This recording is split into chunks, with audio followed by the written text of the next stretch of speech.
15th April, Baker Street. See? That's why grown-ups, all they do is feed you a pack of lies and take stuff away from ya. Oh really, Mrs. Straw? Tell me, is that overcoat keeping you warm? What? Oh my, surely you were given that. Yeah, the deal let me keep it after I looked daggers at him long enough. He went through the pockets and said, go on then, have it, before telling me to scarpa. Always pays off giving people the look like you ate them. Can't help feeling that's going to get you into serious trouble one day.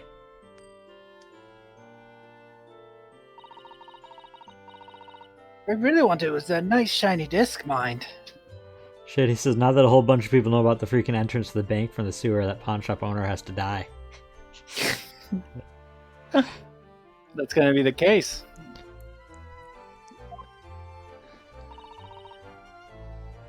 The music box disc. Mr. Winterbank said it was practically worthless. I think I'm gonna go have another bash, give him a long hard stare. I think not, Mrs. Strawn. We shan't enter Winterbanks again today. Why not? That's not fair. Can't be helped, I'm afraid. The police are investigating the scene now and taking a statement from Mr. Winterbank. This morning I had a ticket for this coat and it was in the coat's pocket. There should be something else, is all. That's what the rotten coat said, ain't it? Yes, he did mention something about another article, didn't he? Well then, that's mine too, whatever it is. Now she's really pushing her luck. Mr. Strahd, I think it's time to admit defeat. You've had your haul for the day. Yeah, and it's all your fault, Sholmes. So what are your plans now? Will you dine with us this evening? Eh? I would be delighted to cook, I'm sure, and I might entertain you with the modest violin recital.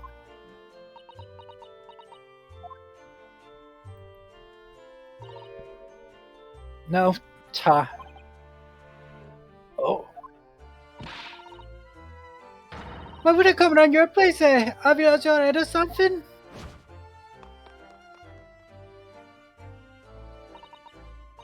Oh dear, she's gone. Having reviled on me is quite unnecessarily. I might add. Oh, having reviled on me quite unnecessarily, I might add. I can't help wondering if perhaps she may turn up anyway. Interesting. Once she's had a chance to calm down, I think there's a good chance she'll decide to come. Very well then. It's as you Nipponese say, she's very tsundere. He's very hip to the anime lingo. I don't think anime existed yet. Revisionist history. Herlock Sholmes invented anime. I'll inform Iris to set a place for our potential guests at the dinner table this evening. And one more thing. One more. I should be glad for your company later too. Sorry? I gotta move a window. I can't see chat good. Aren't they just like casually invited to dinner at all times? Like they don't have anywhere to cook. Why? Did he invite them? Yeah. Where? Like, you guys are coming to dinner too, right? I should be glad for your company later. Oh, he's too. finishing. He's finished. It was the middle of a thought. I guess so. It's just it'd be weird for him to be like, no, guys figure out food. Because this is half his invitation right here. I believe I will have a rather splendid surprise to show you. Oh, how exciting! What is it? You shall have to wait and see, Miss Susato. Until later, then. I guess I could theoretically cook on that heat stove that they have. Probably. It would take a very long time to make anything other than soup. They have sushi. They have fish. They have a fish tank right there. Oh no, they only have prawns in it. I love prawns. Let's go. Okay, so where are we going? To Herlock Suite.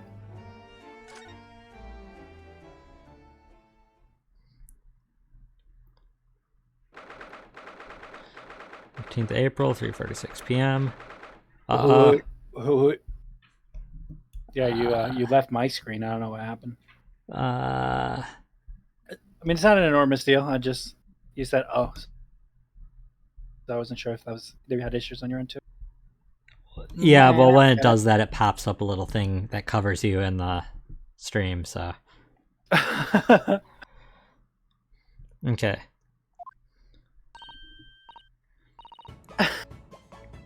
Oh god. Testing your range.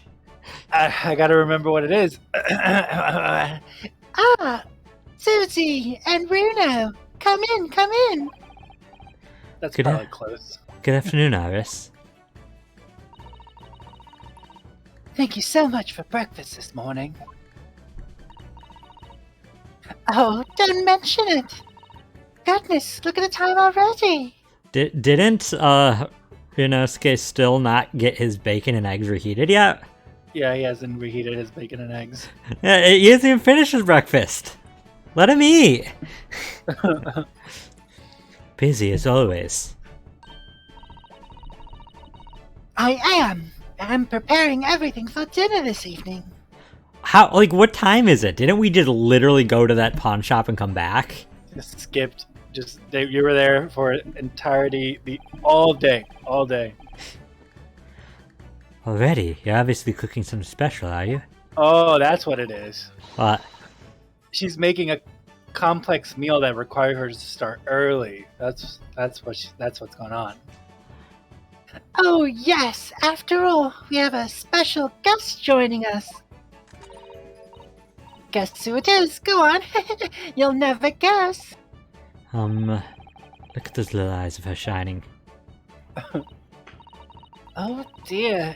It is awkward when you already know the answer, isn't it? It's Ginny! Isn't that exciting? Oh, what a surprise! Yes, that's wonderful news! Wow, Iris seems overjoyed at the idea. Oh, it's so cute! Her backpack has a little Herlock and a little Iris yeah, it teddy does. bears. Are they teddies? I think they're like bunnies. Well, one's a bunny, one's a teddy. I guess, yeah.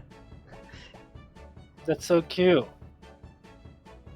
I can't wait to learn some pickpocketing tips from a real professional. Oh yes, that does sound like fun. I'm not sure that's entirely appropriate. Are you Mr. Naruto? By the way, Iris, what's Mr. Sholmes up to? Really? Oh, he's been like that ever since he got back. He left the file in, didn't he? Hello, Mr. Sholmes. I beg that you won't speak to me. Sorry?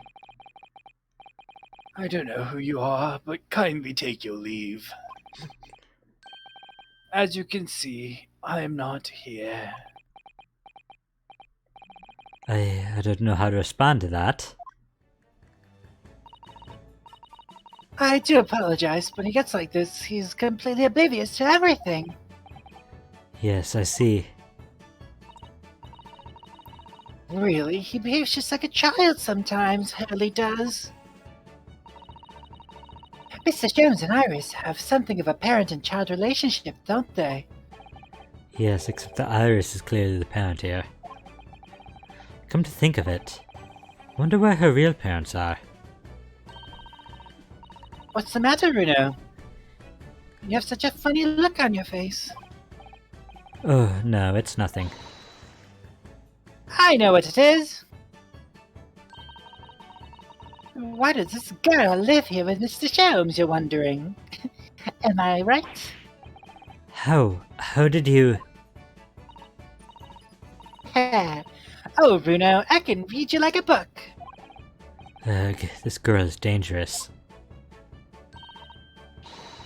Don't worry, you can ask me anything. I won't mind.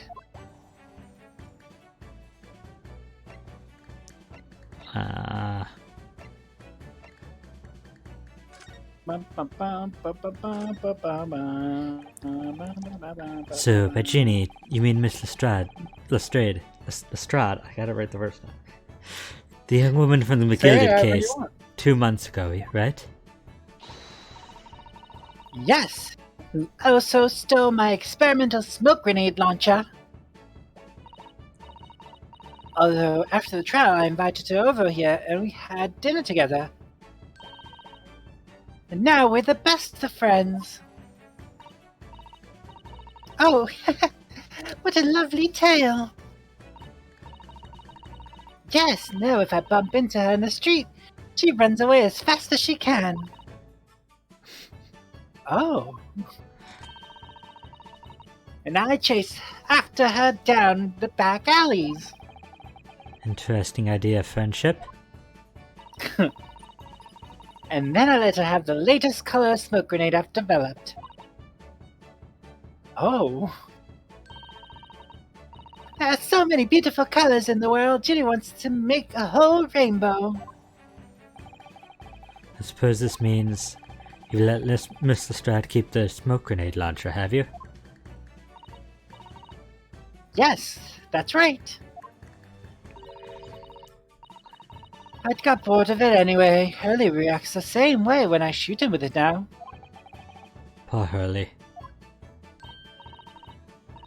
Oh, I can't wait for Ginny to arrive. It's been too long since she last came over. I'm so excited. I just hope she does actually come.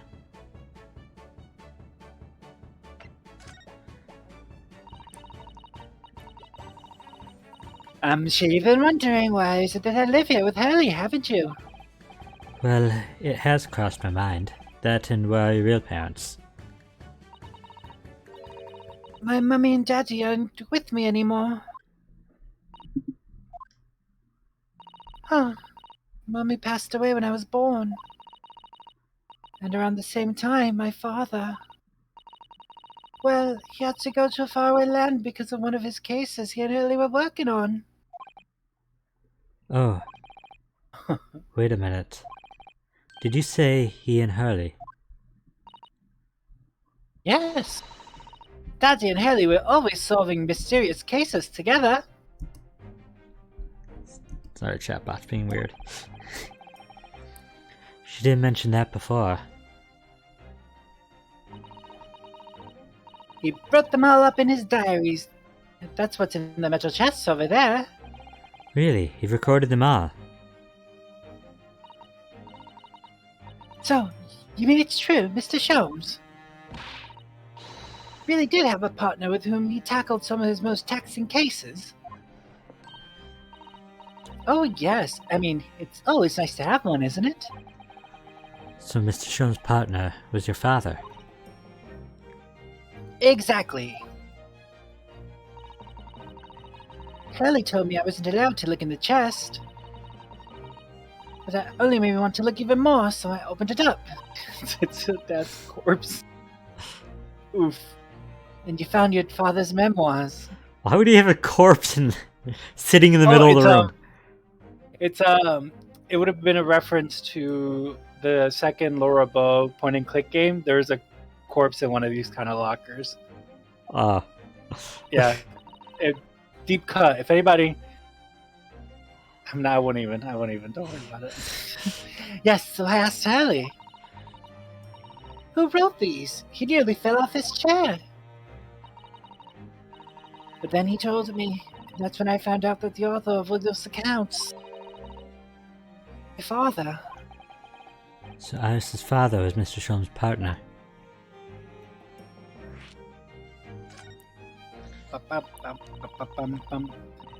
I've practically lived with Hurley all my life. I was tiny when he took me in.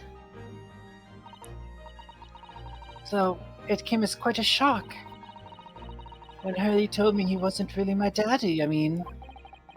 He must have done. wonder why Mr. Shep chose to tell you, and at such a young age. Hurley said it's because he wouldn't have been able to hide it from me. Oh? Well, having lived with Hurley all these years, you might say that his ways have rubbed off on me. There's something I can just see. Especially lies. I almost know when people lie before they open their mouths sometimes. Right. Anyway, I was so fascinated when I read Daddy's diaries. That's what inspired me to write The Adventures of Sherlock Sholmes, actually. I don't assume Mr. Sholmes simply told you all those thrilling stories. Oh no, Hurley's hopeless like that. He forgets everything. As soon as he solved the case, it's all but vanishes from his mind. Oh, I see. The other day, it was so embarrassing. As usual, he totally forgot about the case he just solved. So the very next day, he gathered together all the people involved and proceeded to solve the case again. It was quite a shock for everyone. You can say that again. You share your father's surname, don't you, Iris? That's right, Wilson. Daddy is Dr. John H. Wilson. I learned from his diaries that he's a doctor of medicine, you see. That's what prompted me to study and study so I could earn a doctorate as well. Iris's father, who went to some distant land, and is a doctor by the name of John H. Wilson. Womp womp. The court now will hear the trial of Inosuke no Hado. Kindly state before the court the name of the victim in this case. The victim's name was Dr. John H. Wilson. Actually, it was Mr. Mikotoba, and it was supposed to be Takezuchi Aoshi, but we forgot to do that, so we didn't get the Achivo. Oops. That's right, visiting professor of medicine at Imperial Yuma University. The man who, in the most bizarre of circumstances, lost his life just before he left Japan. Shady says, wouldn't the culprit be in jail? Oh hell, did he bust him out to accuse him again? About the case that he did twice, they solved twice. Yeah, I believe that. Also, I don't think I said this on stream because I found out at a later date. I think I mentioned to you for Inheritance, but Yuma University, I ended up realizing that that is the same university that Phoenix Wright goes to, which like 200 years later or whatever, less than 200, but It's actually a sister location in California. but it's the same named university, which is a fun little Easter egg. Technically, they refer to this one as, I think, Royal Yuma University, or no, Imperial Yuma University, and that one is just Yuma University. But in the original canon, it is the exact same school, and then just like when they translated it over to America, right? It's the same name. They've never 100% confirmed it was the same school, but it seems like it makes sense that it is. Yeah. Because they're both in Japan then, and it's the same name. It's mostly just a little Easter egg, though. I don't think it has any relevance. Susato. Yes? Perhaps we shouldn't pursue this conversation any further at this time. I think that would be for the best.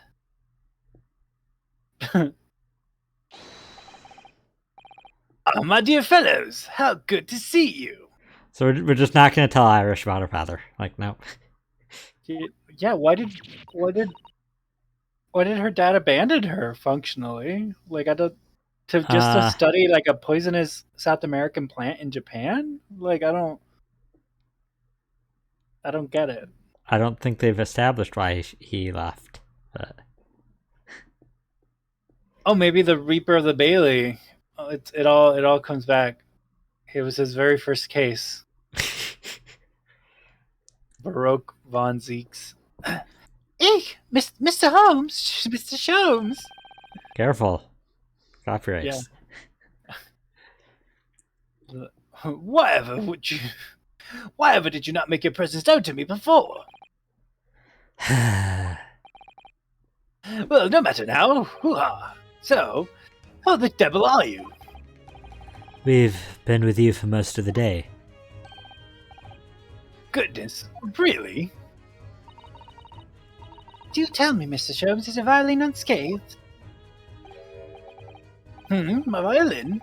Whatever are you talking about, dear madam? Oh,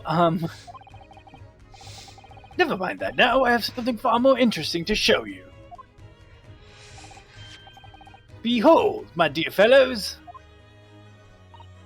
Did he steal the other... Oh, another music box disc. No, not another disc, Mr. Zato. This is the one Gregson demanded we hand over as evidence, Mr. McGoldrick's disc. Oh my. Then, what's it doing here?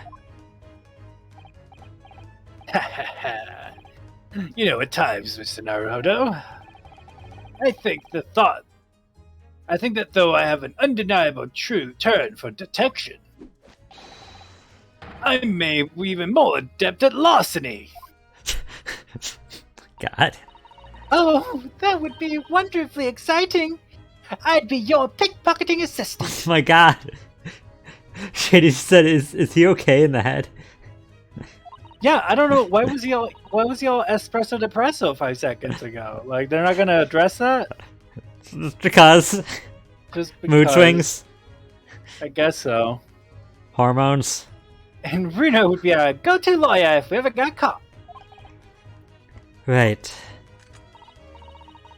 Plus, Susie has such beautiful handwriting, she could write all our menacing crime notifications. You'll never see it coming. Yes, I'd be delighted. I'm just going to pretend this conversation never happened, I think.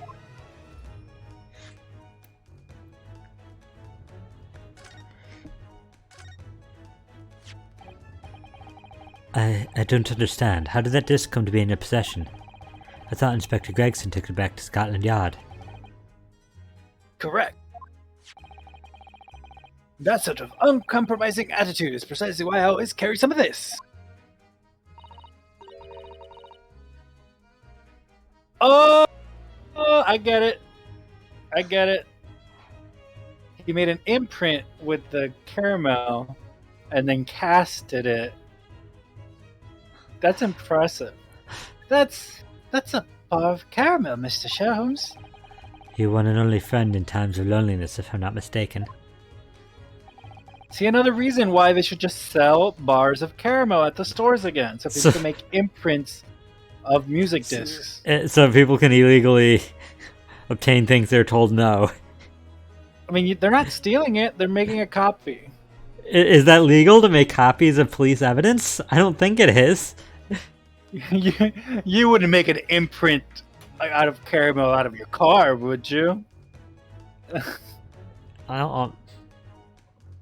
It's a whole movie reference thing of like you wouldn't download a car. Don't worry about it. I get it. We're too old for this. Sholmes. If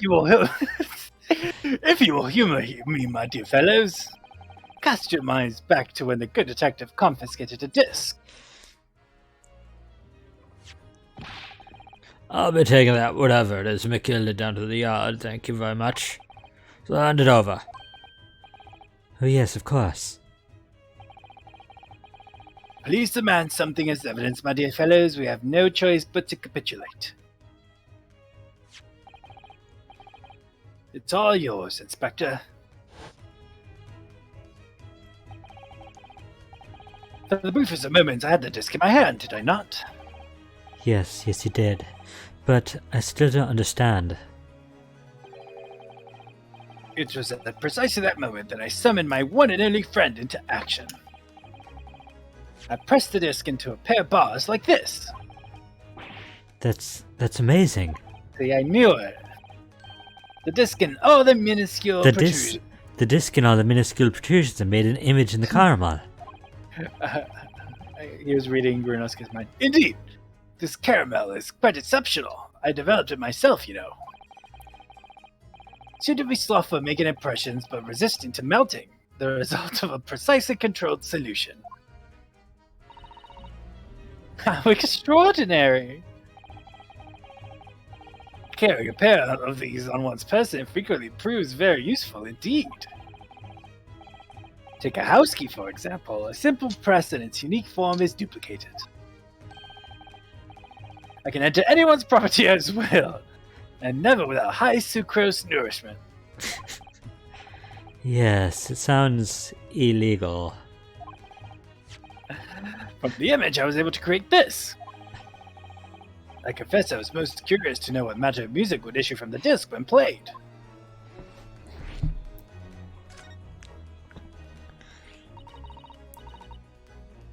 Do tell us then, Mr. Shelms, what music does the disc play?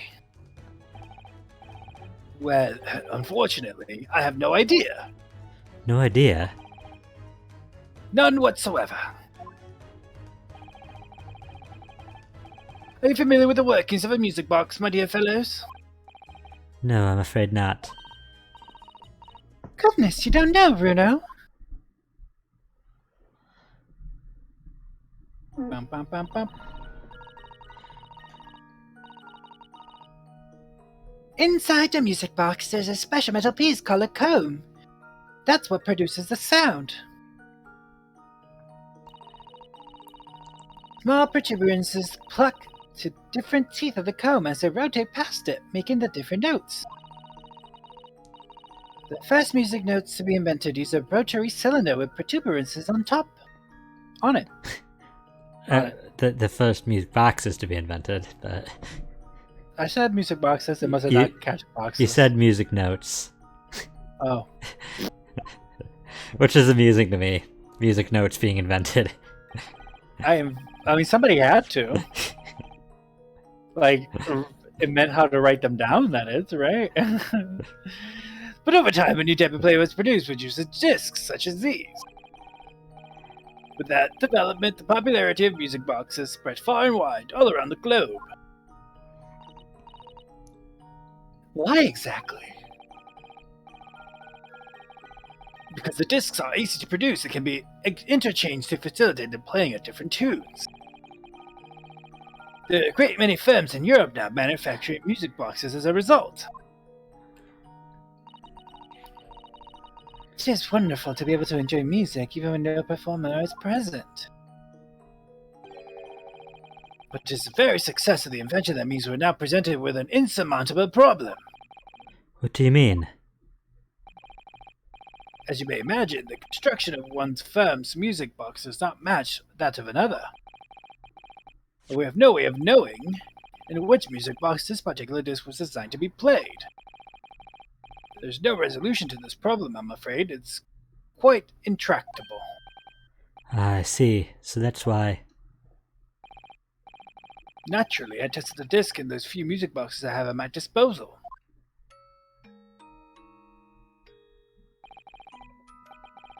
But as you can hear, to no avail.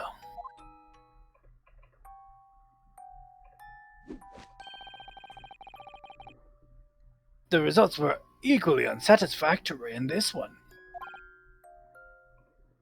So, I am presently engaged in acquiring an example of all music boxes ever made in Europe. Every single one? That's handy for you. Always taking things too far. But my dear girl, an unsolved riddle is quite repugnant to my constitution. But surely all the different types in Europe will amount to a huge volume of music boxes, won't it? Yes, that certainly is true, in the worst case. I should just have to ask you to vacate the attic room. What? Just drop it and continue with a different topic. Magnus McGilton, not a name I'd expect to hear again so soon. Oh, he remembers him. Yes, it's only been 2 months since that grisly case.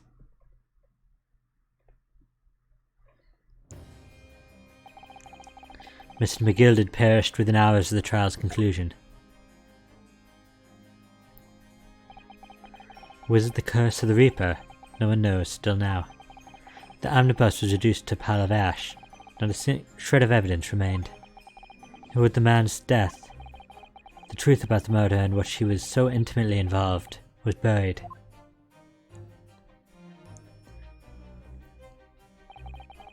Even though we successfully established Mr. McGilder's innocence in the trial.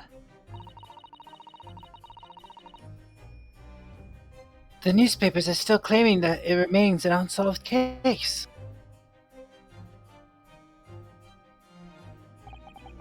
The murder of the brickmaker, Mr. Thracefield Mason.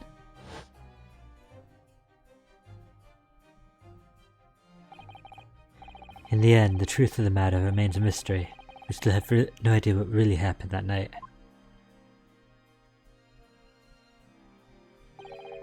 And although Mr. McGill was found not guilty through my defense, I still don't know if that was the right judgment or not.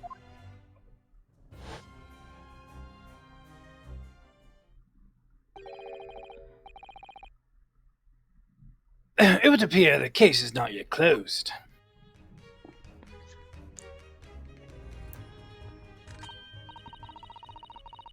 Well, it's time I started getting things ready for dinner, I think. Jeannie will be here before long. Thank you, Iris. Oh, well, you must let me help you then. Of course, Susie, there's plenty to do. I think I shall investigate the condition of my faithful performing partner. Now then, where did I leave it? Let this be a lesson to you, Mr. Shrums. Never leave anything too precious with the pawnbroker.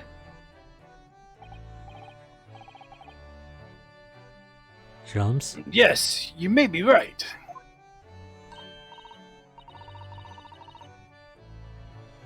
Oh, that reminds me of something Mr. Winterbank said before. He said that he had a manuscript of Iris's in pawn, didn't he? Did he? Yes, he definitely mentioned it. Mr. Shrum's latest tale of otherworldly mystery lies dormant in my storeroom. Were his words, I believe.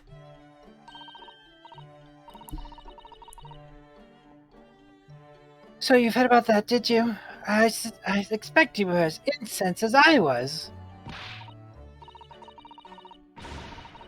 Oh, yes, the idea of such a wonderful story languishing in Mr. Winterbank's storeroom, gathering dust. My dear madam, I'm quite sure I told you already. Pawnbroker's storeroom is the safest place for it, more secure than a bank's vault.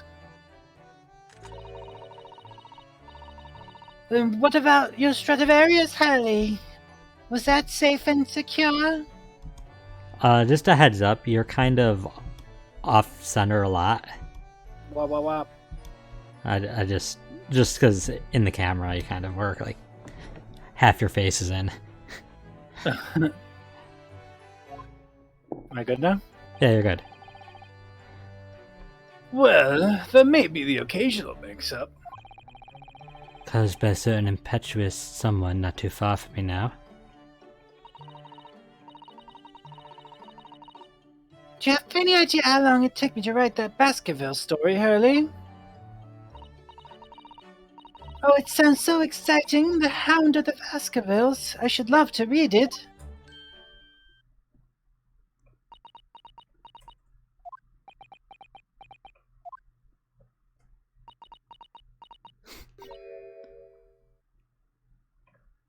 Oh, we didn't hear that. Nope. Ah! There you go. What's going on here? Why does it feel like an icy chill just swept through the room?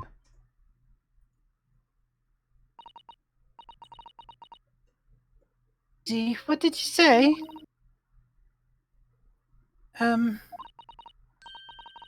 You said the Hound of the Baskervilles?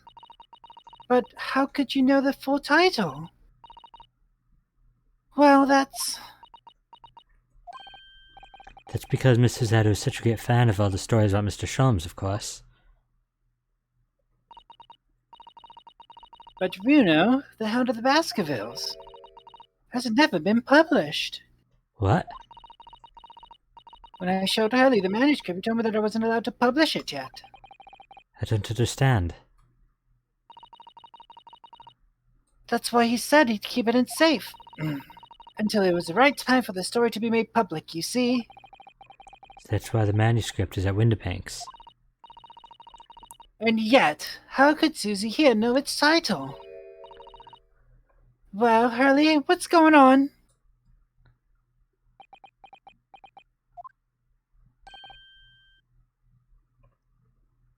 Oh, I missed that too. No? Hello. You hear that? Ah, There we go. What is it, Mr. Sholmes? it would appear our guest has arrived. Miss Lestrade.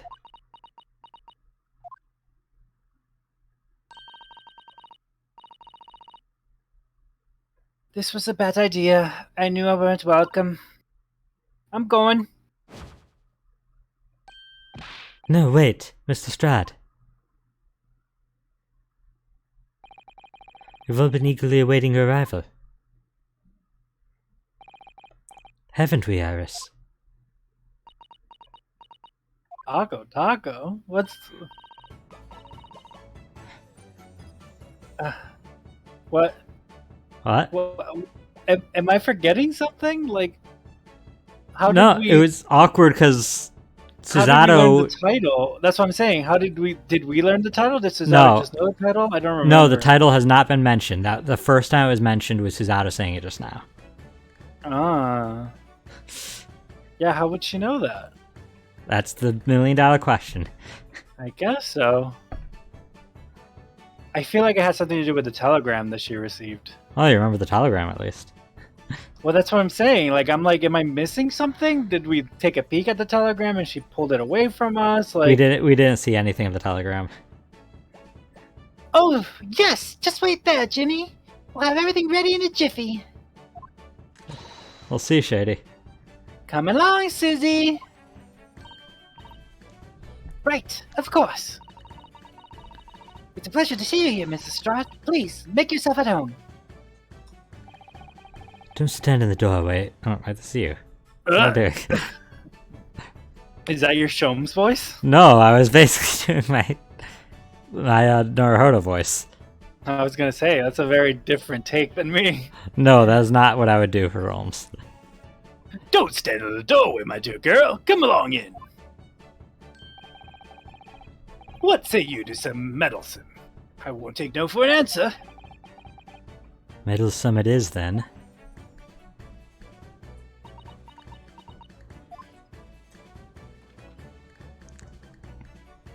Bagahai. Also, the book that Natsume wrote is Wagahai no Neko de Aru. Like, that's how I am a cat. Okay. So Wagahai is also the title of the book. That evening, Iris prepared us all a meal that was even more delicious than usual. Mr. Sholmes' violin performance was in no way meddlesome. And Gina, as we came to call her, taught us all how to steal things from one another without being noticed. Everyone thoroughly enjoyed themselves, well into the night. So this is how you do it? It's like, no!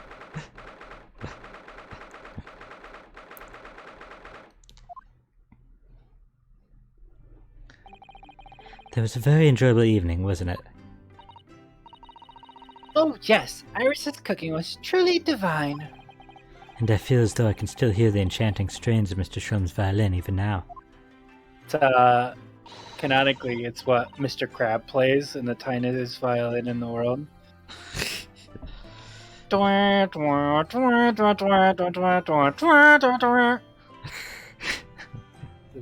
That's what he's playing. Yeah. Best of all, I bet I could steal the glasses from his lordship's face next time we're in court. Maybe don't. Naruto-san, could I consult you about something, I wonder? What's the matter, Suzato-san? They're speaking Japanese now. Yeah, because they're alone. Whenever they're alone, they speak Japanese. It's, about the telegram I received. Ah. The one that arrived first thing this morning, I suppose. I've been summoned. What? Summoned? What do you mean? Telegram was from the Lord Chief Justice's office. Lord Strongheart has asked to see me. The Lord Chief Justice. When? Tomorrow morning. What? Then we have to start preparing at once. Oh, no, that wouldn't be necessary, Naruto-san. I've been summoned alone. Alone? What on earth for?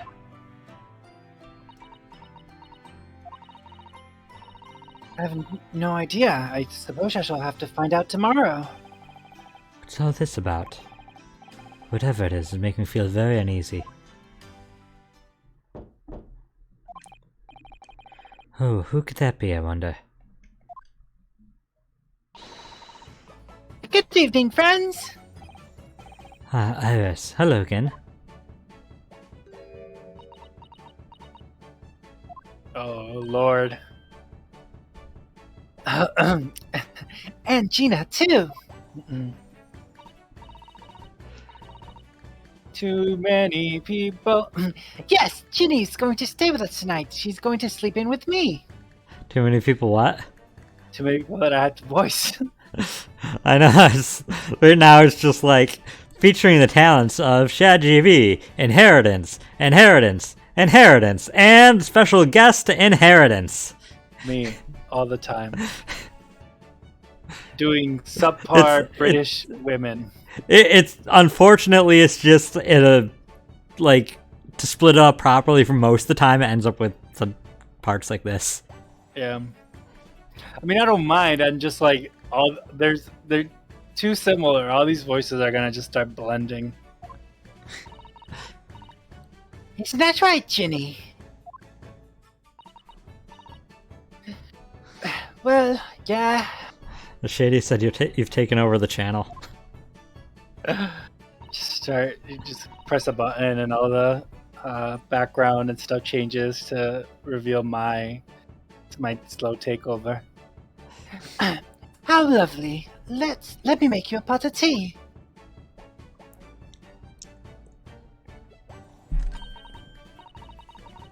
You know, I've learned so much today. Oh, what in particular?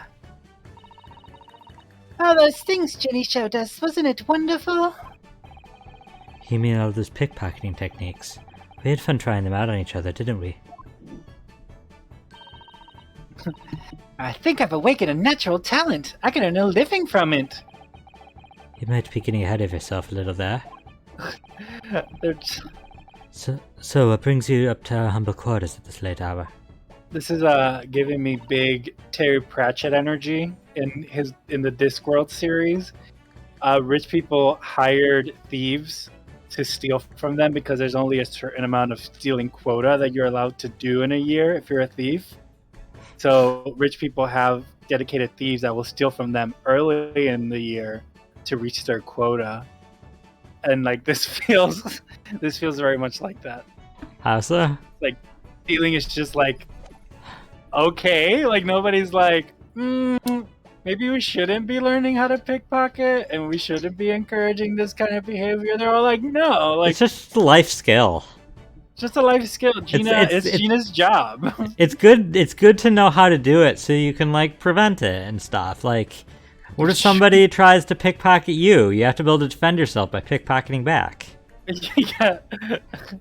That's truly what it is. It's all self-defense. It's all self-pickpocket defense.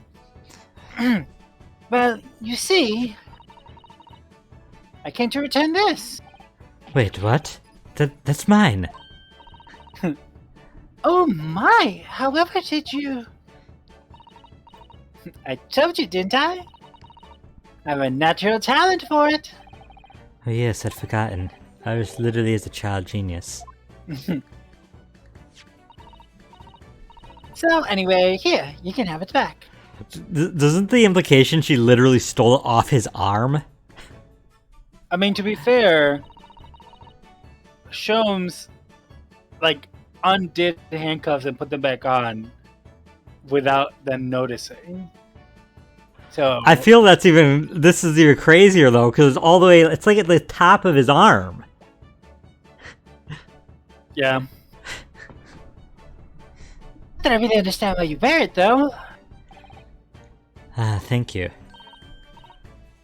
Alright then, good night. Yes, good night.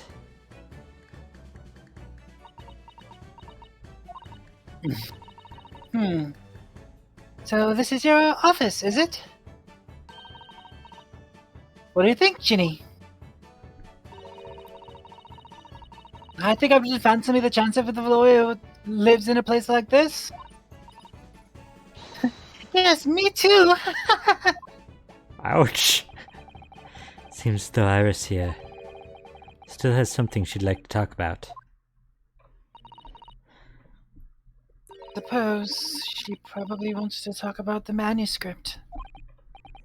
Yes, I suppose she probably does.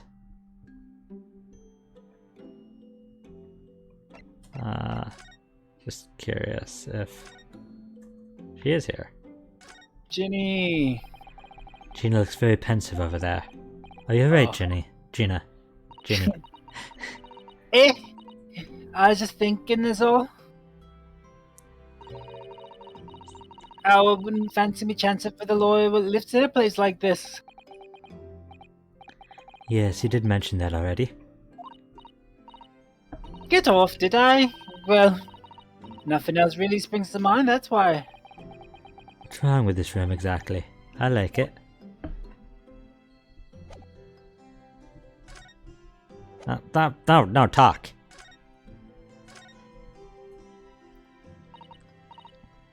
Iris. Did I come off? Oh, what? Could you hear me saying Iris? Yeah. You can't hear me say but you can hear me whisper the word Iris? Like, I've said Iris the softest I've ever said any word on this stream. I heard I have to reread it. I did hear Iris I. Wow. I hate whatever setup we have that makes it so I have to scream but I can whisper Iris. I think it's either your internet or your computer that's just choppily picking up the audio. It just arbitrarily decides to not pick up, like, just gasps of emotion. I suppose you're hoping to talk about the manuscript, aren't you? Yeah, Shady even said he heard it. Wow. I hate everything about this. Aren't you going to tell me? I'm so sorry. I need a little more time, please.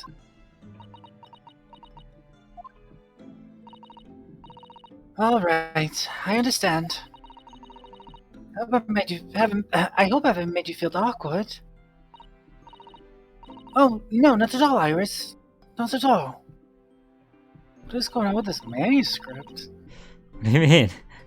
It's just so weird to be hyperfixating on this weird manuscript, right? Like it's probably not even that serious of a point. Like, it's like, oh, it's actually about something that happened where I grew up and your dad visited. Like, I don't, you know what I mean?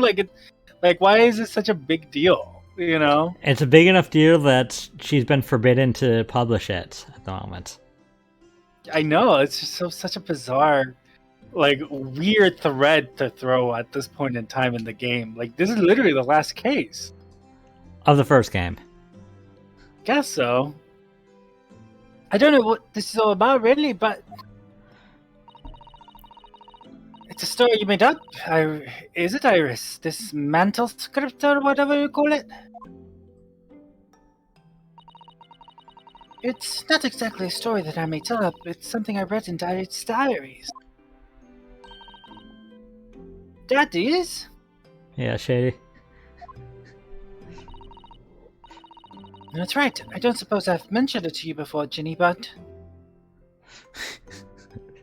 Shady's implicated Sholmes in a crime, so he murders Windibank to get it back. The manuscript. Actually, it's pronounced mantle script. It's pronounced Sandy Claus. Kidnap Mr. Manuscript? my daddy was Hurley's assistant, one. His partner. Eh? They solved all sorts of strange and mysterious cases together. Is that right, mister? Shady's gonna be really sad if Windibank doesn't die, he says. That's rough. Wow, Shady. Oof. Apparently so. I was as surprised as you are, though. Daddy wrote all the details of every single case down, you see, in his diaries. So I study them and write my stories based on what actually happened. He said literally all his eggs are in the dead Windibank basket.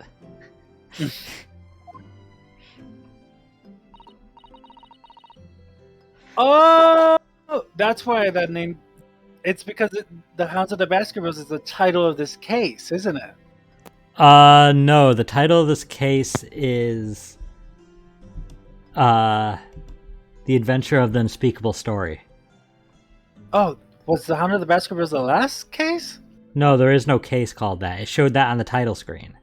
Oh, okay. But the case is called the Adventure of the Unspeakable Story.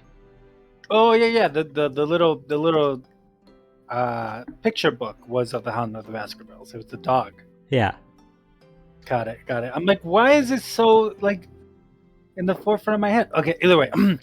So, where is the old man now then? Yeah, you're right, Shady. Open with the excerpt. He had to go away on urgent business to a faraway land, and he'll be gone for a very long time. Very long. So I've never really met him. You probably won't meet him anytime soon either. Susanna is just like Susanna takedowning him the entire time. Oh, right. Come to think of it, I don't know anything about Gina's parents either. Perhaps we should ask her.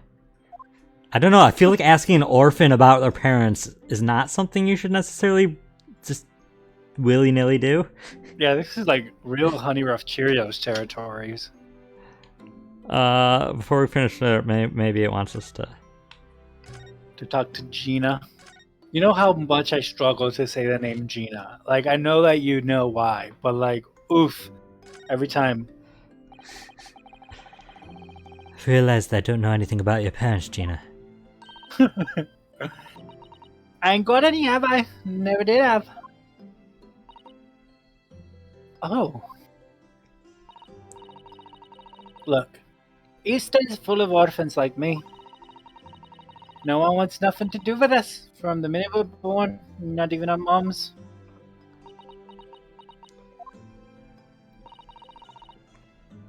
But we all stick together. The older ones look after the little ones and make sure they get by. So that's why you're a pickpocket.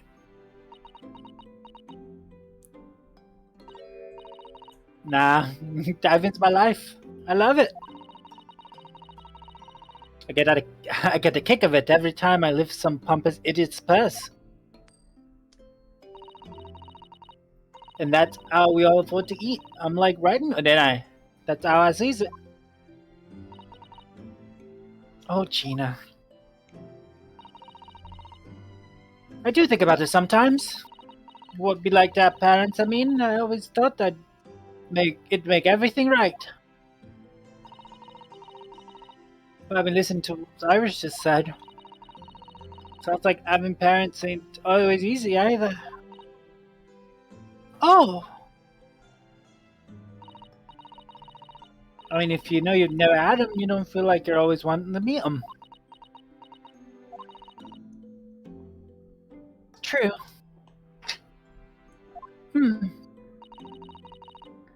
I do want to see Daddy. So much. Oh, Iris.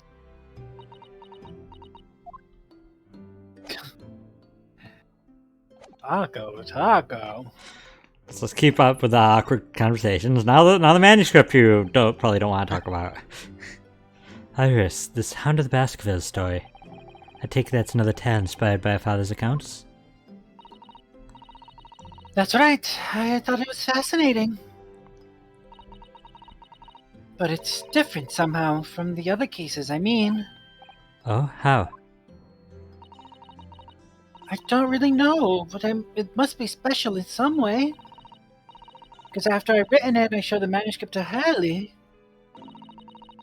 He turned as white as a sheet. It was the first time I'd ever seen him like that.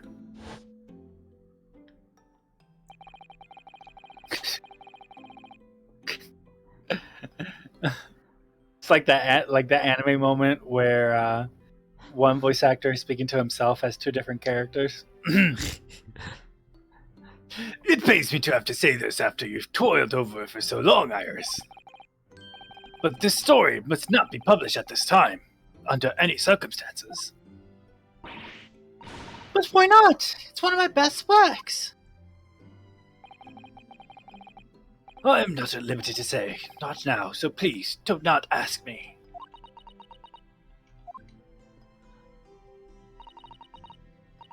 All right then, I won't. But I do solemnly swear that I will explain everything to you one day, Iris, when the time is right.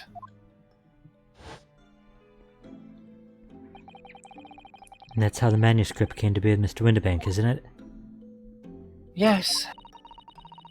Hurley said it had to be something that's very safe.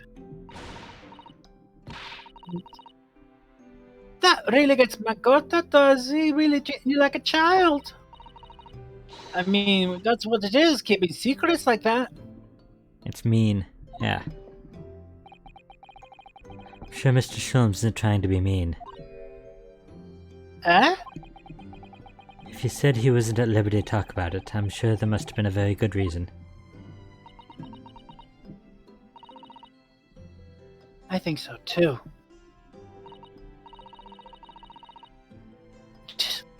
You lot are too trusting for your own good. But you can't pull the wool over my eyes. Someone's lying to Iris. I bet it on my life. Bet my life on it. What? Haley's lying to me. Back to smiles. Okay, wait, is there another thing to talk to her about? Yeah, okay, cool. Going back and forth and back and forth. Gina, what did he mean when he said Mr. Sholmes is lying to Iris? Well, he reckons he popped the mental script or whatever, right? But come on, that's obviously a load of bullish or rubbish. Oh my, why would you think that, Gina? It's simple. If that story was really in Winterbank's storeroom, there's no way for somebody from halfway around the world, in other words you, could know about it. Ah. Sorry, Iris, but if you ask me, he sold it. Without telling you. But Harley would never do something like that, I'm sure of it. Aha! Criminals do a lot worse than that, believe me. Barefaced liars, a lot of them. You just ain't realized it yet.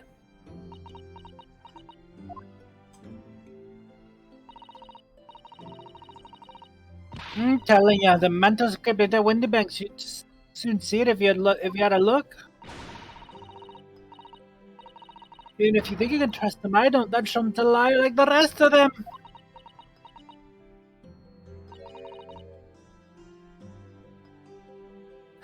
If I'm honest, I have wondered if Hurley's telling me the truth sometimes. See? Oh, but I don't mean I think he sold it. I mean, sometimes I wonder if he might have hidden my manuscript somewhere I don't know. Even though it's wrong of me to doubt him. Don't be too hard on yourself, Iris.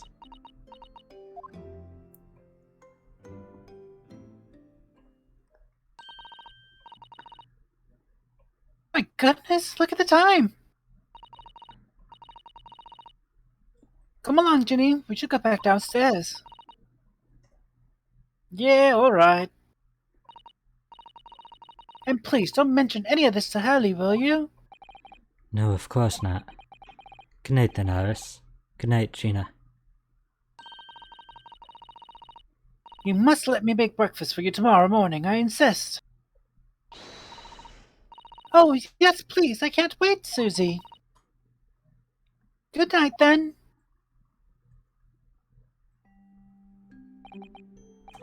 Iris. It sure is easy to forget, isn't it? Sometimes she speaks just like an adult. But deep down, she's still just a child.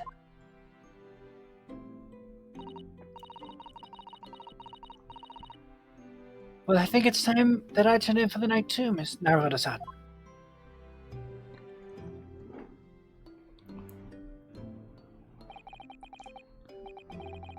Dr. John H. Wilson, Iris's father, but also the name of the murdered visiting professor at Yuma University. Can't be a mere coincidence. There's something deeper going on.